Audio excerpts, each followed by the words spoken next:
what would you say is the biggest problem that Flowplay solves? Oh gosh, loneliness. That's what I always tell my team. Our why is people in general are lonely and need someone to talk to. And that's what our Really? platform does. It gives you a place to come on the internet and meet other people, hang out with them, play games, socialize. 65,000 people have gotten married in our wedding chapel. So, Really? yeah, so people fall in love. They form really tight friendship bonds. It's a I'll place be for darned. people that are bored and lonely to meet other people. That's really interesting. So you and your co-founder Douglas Pearson founded the company in early 2007. You completed Series A, took about little over $7 million in institutional capital, and you sold the company back in December when your revenues were $42 million. It's not bad for 14 years later, right? Or 15 years later. Um, Depends on who you talk to. Some of my investors said it was too long. Most of them were like, "Thank you." yeah. Well, it's like you can never make everyone happy, right? Yeah. So, what had investors excited about your company to, cough up $7 million in Series A? Yeah, I think it's because our goal was to build a platform, not to just to build a game. So I think one of the Uh, mistakes some people make when they're trying to raise money is they're talking about a particular project or a particular product they want to make versus what is the actual technology platform you're trying to build, because that's what really has the value, right? right. Is you're building technology and building technology that can launch dozens of hmm products versus just one. So that was our kind of differentiator and how we positioned ourselves. hmm What are some of the biggest challenges you encountered as a first time CEO? Yeah, being told no a lot. It's hard. Yeah, it's hard being turned down, being told no, we can't fund your company. We're not going to give you any money. Yeah. And I bet I pitched at least 30 VCs. hmm So it was a long road. Uh, Fortunately, I got on stage, and that's how I got the attention of Intel, the chip makers who eventually did our round, Ah, and just because they saw me at a conference doing a pitch on stage. isn't that Otherwise, I was interesting? getting a lot of no's. Well, and I think that is certainly not uncommon, especially with first time founders.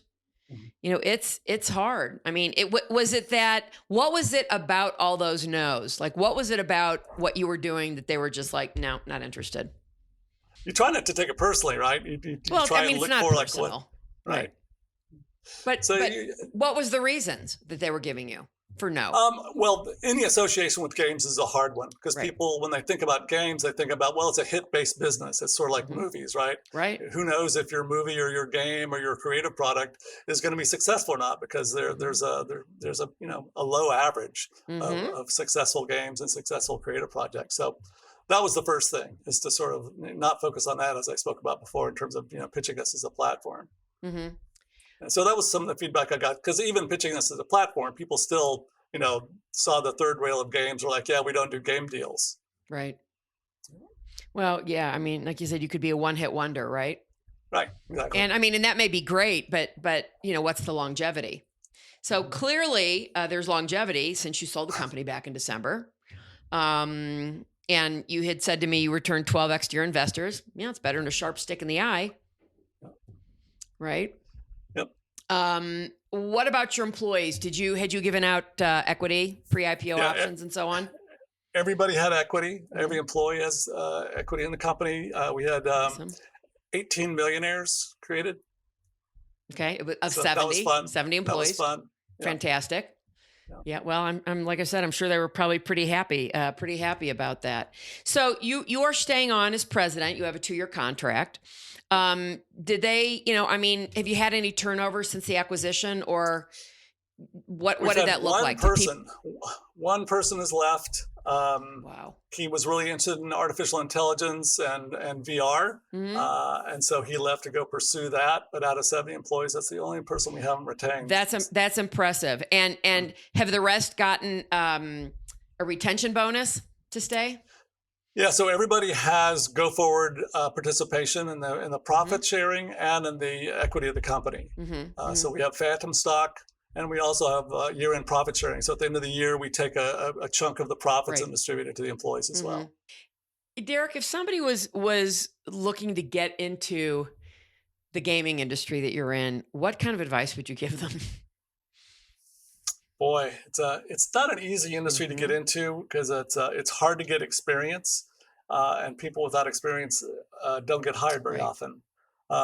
My usual discussion with people that I have from time to time that are trying to break in is like, you need to figure out which one of the three angles you're going to be. So you can be a coder, and games is always looking for great Hmm. coders, but you want to be a creative coder, somebody who can think Right. outside the box when it comes to coding. You want, or you're an artist, and so what kind of Build a world. what kind of Yeah. Right. concept art can Hmm. you do? What kind of graphic design can you do? Or you're a marketer. You're not an engineer. You're not an artist, but you're a person who can, you know, position a product and find an audience for that product. So those are the three main ways in, is to Hmm. sort of figure out, what what you're best Hmm. suited for, and start preparing yourself to take Hmm. that on, and to put yourself in one of those What would you positions. say are the biggest threats to the industry, to the space? Hmm. Yeah, the cost of customer acquisition Hmm. are always going Yeah. up. And so what happens is, at this point, you get to a point where it's break even. That's because that's how in an auction Hmm. system where people are bidding on keywords, or they're essentially bidding on Right. customers. You get to a break even situation where the highest bidder is barely breaking even on those bids, and once you're there, it becomes very hard to be Hmm. profitable. Hmm. So that's the hardest thing for me, to play that, to win that Sure. game, and winning that game Yeah. is not easy. So, if somebody listening to this loves your story and loves the story of your company, Flowplay, and is thinking, this is a company I'd love to maybe work for, what should they do? Mhm. So we have a URL called jobs at Hmm. flowplay.com. And I read every one that comes Awesome. through. So me and my partner both do. Fantastic. So if anybody is interested in a career change, or a new career in games, Hmm. I go through every resume that comes through jobs at That's flowplay.com. great. So are the people that you hire, is it all inbound, or do you do any outbound finding, actual recruiting, headhunting? Oh, we do a ton of Good. actual recruiting. Yeah, we have to. And typically it's like, I want a DBA from that Hmm. company. Go find me that guy. Right. So yeah, it's pretty. You have to be pretty strategic and pretty specific about who you Hmm. want, and what. Carol Schultz here. Thanks for watching this excerpt from Authentically Successful. The conversation doesn't end there. So if you want to hear this episode in full and all my conversations with many other successful founders and CEOs, please visit verticalelevation.com/podcast.